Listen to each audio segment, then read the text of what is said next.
Who first mastered fire? It's a simple question. The answer is anything but. There was no single person, no one moment, no genius ancestor who rubbed two sticks together and changed the world forever. The story of fire isn't an invention story. It's a relationship story. It's about how one species of clever ape, over 1 million years, slowly, painfully, and terrifyingly learned to tame a monster. And in taming it, we tamed ourselves. We became human. To understand this, you have to go back. On way back. Before us, before Neanderthals, back to a world that was cold, dark, and full of teeth. Imagine being one of our earliest ancestors, maybe an Australopithecus or an early Homo habilis, about 2.5 million years ago on the African savanna. You are not at the top of the food chain, not even close. You are small, you have no claws to speak of, and your teeth are for grinding plants, not tearing flesh. At night, everything changes. The world, which was already dangerous, becomes a nightmare. Lions, hyenas, saber-toothed cats. They own the darkness. Your group huddles together in trees or among rocks, listening to the sounds in the pitch black, hoping you are not found. Your world is maybe a few miles wide. Your life is about finding enough food to see the next sunrise and avoiding becoming food yourself. In this world, fire existed, but it was not a tool. It was a terror. A lightning strike ignites a dry patch of grass. The flames rush across the plains, a roaring, unstoppable wall of heat and smoke. The animals flee in panic. You flee with them. Fire is a destructive force of nature, like a flood or a hurricane. You run from it, you fear it. But you also watch it. You are a clever ape, after all. You see what fire does. It clears the land. After the fire passes, the ground is black and open. It's easier to see predators coming, and sometimes you find things, roasted animals caught in the blaze, cooked tubers, their starches broken down by the heat. This is a jackpot, food that is easier to chew, easier to digest. It's a free meal, courtesy of the monster. This was likely the first step, not control. Not mastery, just opportunism. Scavenging from the aftermath of a natural fire. It was a risky game. You had to get there before the other scavengers. But the reward was high-calorie food that your body didn't have to work as hard to process. It was a small change, a tiny shift in behavior, but evolution works with tiny shifts. The next character in our story is the one who really matters, Homo erectus. They show up on the scene around 2 million years ago, and they are different. They are bigger than their ancestors. They walk fully upright, with long legs made for covering distance. Their brains are significantly larger, and they are toolmakers, not just simple rock choppers, but creators of beautiful, symmetrical hand axes, the Acheulean tools that would be the Swiss Army knife of the Stone Age for over 1 million years. Homo erectus was a traveler. They were the first of our line to leave Africa, spreading out across Asia and into Europe. They were adapting to new climates, new challenges, new predators, and it seems they were the first to move from just fearing fire to cautiously using it. The evidence is faint, like whispers in the dirt. It's incredibly hard to prove. A fire can be natural or man-made. Distinguishing between the two after 1 million years is a monumental task for archaeologists. They look for clues. Is the fire in a contained area like a hearth? Are there animal bones nearby that look burned in a way that suggests cooking, not just a wildfire? Are there stone tools mixed in? For a long time, the evidence was debated, but in the last couple of decades, the picture has become clearer. At a site in Israel called Gesher Benat Yaakov, dated to about 790,000 years ago, archaeologists found something incredible. They found clusters of burned flint fragments. This wasn't random. The flint was concentrated in specific spots, as if in a hearth. Nearby, they found burned seeds and wood. The key was the intensity. The fire that burned here was hot, hotter than a typical grass fire. And it happened in the same spots over and over again. This wasn't just a band of hominins happening upon a wildfire. This was a campsite. This was a home base with a fire at its heart. Even older evidence comes from a place called Wonderwork Cave in South Africa. Deep inside the cave, far from the entrance where a natural fire would be unlikely to reach, scientists found traces of ash and burned bone fragments. They date back 1 million years. This is the oldest widely accepted evidence of hominins controlling fire. But what does control mean at this stage? It probably didn't mean they can make fire. Making fire is hard. It requires a specific set of tools and knowledge. It's more likely that these Homo erectus were firekeepers. They would find a natural fire, perhaps from a lightning strike. Then, they would carefully capture a smoldering branch. They would carry it back to their camp, guard it, feed it with dry grass and wood. They would keep it alive. It would have been a precious, sacred thing. The group's survival depended on it. If the fire went out, they would have to wait for nature to provide another. This was not mastery. It was a partnership, a fragile one, but it changed everything. Think about what a simple, controlled campfire gives you. First, warmth. Homo erectus was able to move into colder climates in Europe and Asia. A fire would have made surviving the cold nights and winters possible. It breaks the grip of the seasons. Second, light. The day no longer ends at sunset. Before fire, night was a time of blindness and fear. With a campfire, you push back the darkness. This creates a new space for life, the social day. The time after the hunt, after the gathering, is no longer for just sleeping or hiding. It's for being together. Third, and most important, safety. A ring of fire is a formidable barrier. The big cats and hyenas that stalk the night are wary of flames. They would keep their distance. For the first time, our ancestors could sleep on the ground in relative safety. The campfire became a sanctuary, a circle of light and safety in a world of darkness and danger. The psychological impact of this must have been enormous. It was a shift from being hunted to being protected. And then there's the food. This is perhaps the biggest evolutionary lever of all. Richard Wrangham, an anthropologist, put forward the cooking hypothesis. His idea is simple but profound. Cooking food is a form of predigestion. Heat breaks down tough fibers in plants and tough collagens in meat. It kills parasites and bacteria. This makes food safer to eat and, crucially, much easier to digest. Our primate cousins, like chimpanzees, spend half their day just chewing. Their digestive systems are huge, built to handle tough, raw food. Cooking changed that for us. A Homo erectus eating cooked meat and tubers got far more calories and nutrients for far less effort. Their bodies didn't need to invest so much energy in a massive gut. That surplus energy could be redirected. And where did it go? To the most energy-hungry organ in the body, the brain.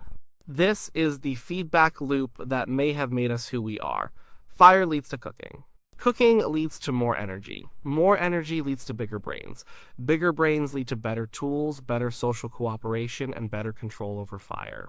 And the cycle repeats. Our guts got smaller, our teeth got smaller, and our brains got bigger. We were literally being reshaped by the flames. We weren't just using fire, fire was using us, sculpting our very biology. The campfire also became the first living room. Around the fire, the group would gather.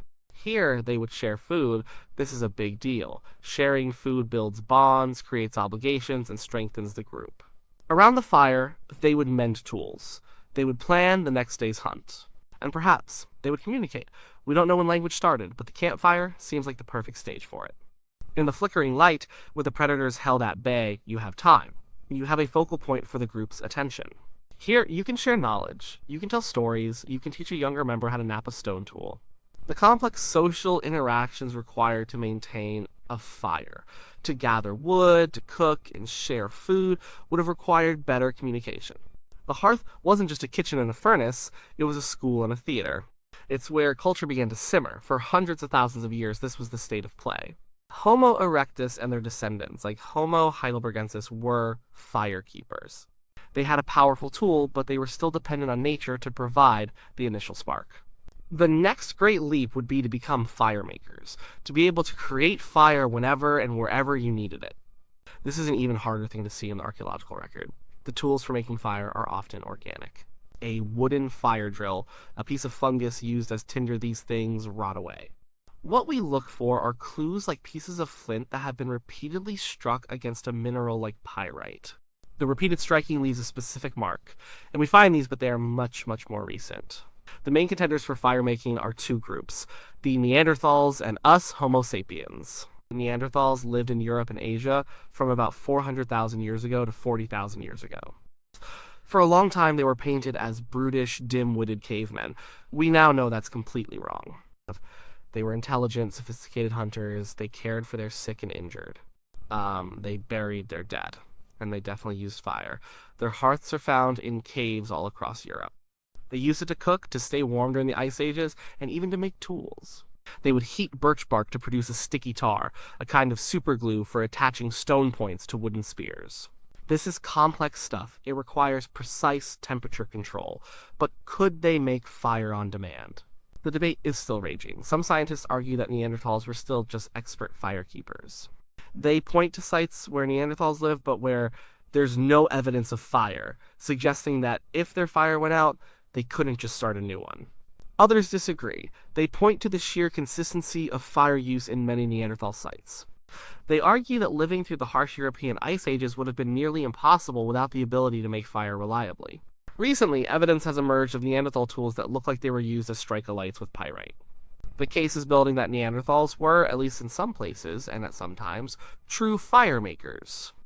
They were a sister species to us, and their relationship with fire was just as deep and complex. And then there's us, Homo sapiens. We evolved in Africa around 300,000 years ago. And from the very beginning, fire seems to have been central to our existence. The evidence for fire is almost universal at early Homo sapiens sites. It's clear that by the time our species started to spread out of Africa around 60,000 years ago, we were not just fire users. We were fire masters, we had the technology, we had fire drills, a stick spun rapidly in a notch on another piece of wood to create heat from friction. We had the flint and pyrite method, creating a spark to catch on dry tinder. We had the knowledge passed down through generations. Fire was no longer a gift from nature. It was a technology we possessed. We could carry the idea of fire, the knowledge of how to make it, in our minds. We could walk into a new landscape and with the right materials bring forth a flame. This was a superpower. It allowed us to adapt to almost any environment on Earth. We moved into the frozen tundra of Siberia, into the dense jungles of Southeast Asia, and eventually across the sea to Australia and the Americas. In every new home, we built a hearth. The campfire was the center of our world, our portable piece of home. The mastery of fire didn't just allow us to survive, it allowed us to reshape the world. Aboriginal Australians used fire for thousands of years to manage the landscape, burning off undergrowth to promote the growth of specific plants and make hunting easier. This, fire stick farming, fundamentally altered the ecology of the continent. Early farmers used fire to clear forests for their crops and pastures. Fire became a tool for engineering the environment on a massive scale. And our technology kept growing, fueled by fire. We learned to use fire to harden pottery, creating durable vessels for storing food and water. This was a critical step for developing settled agricultural societies. Then, we created fires hot enough to melt rock. We discovered metallurgy. We learned to smelt copper, then bronze, then iron. This gave us stronger tools, better weapons, plows to till the soil, swords to build empires. The flickering campfire gave way to the roaring forge. Our societies, our cities, our civilizations were all built on the heat of a controlled flame. The Industrial Revolution was, at its heart, a fire revolution. We took the simple combustion of wood and coal and used it to create steam power. The steam engine powered factories, trains, and ships. We were no longer limited by the power of our own muscles or the muscles of our animals. We were commanding the power of fire on an unimaginable scale. Then, we learned to control the fire inside the internal combustion engine, putting the power of contained explosions into cars and planes. We learned to use the fossilized remains of ancient life, coal, oil, and natural gas as our fuel. We built a global civilization powered by burning things. Even today, in our world of electricity and microchips, we are still the fire ape. Most of our electricity comes from power plants that burn fossil fuels or use the heat from nuclear fission. Our homes are heated by furnaces. Our food is cooked on stoves. We are still utterly dependent on the mastery that began 1,000,000 years ago in a cave in South Africa. That ancient connection is still buried deep inside us. Why do we find a fireplace so comforting? Why do we love to sit around a campfire with friends, staring into the flames? It's more than just warmth. It's a primal sense of safety and community. The flickering light, the crackling sound, the radiant heat, it speaks to something ancient in our DNA. It's a folk memory of a time when that small circle of light was the only thing separating our fragile ancestors from the vast, devouring darkness. It was the place where we shared food, shared stories, and became human. So, who first mastered fire? The answer is a long, slow-burning story. It wasn't one person or one species. It was a relay race through the ages. It began with the terror and awe of our earliest, smallest ancestors who scavenged from nature's blazes. The baton was picked up by Homo erectus, the great wanderer, who learned to capture a flame and keep it alive, turning a monster into a guardian. Their brain grew in the warmth of the hearth, fed by the cooked food it provided. The Neanderthals, our cousins, took that relationship to a new level of sophistication, using fire with a craftsman's skill, and perhaps even learning its secret of birth. And finally, it was us, Homo sapiens, who fully unlocked the power. We learned to make fire at will. We carried it in our minds and with our hands to every corner of the planet. We use it to build, to create, and to power a world of our own making. The mastery of fire wasn't a single event. It was a central process of our evolution. We didn't just learn to use fire. We co-evolved with it. Fire shaped our bodies, our brains, and our societies. And we, in turn, used fire to shape the world. It's the oldest, most important, and most dangerous relationship we have. We are the children of the flame.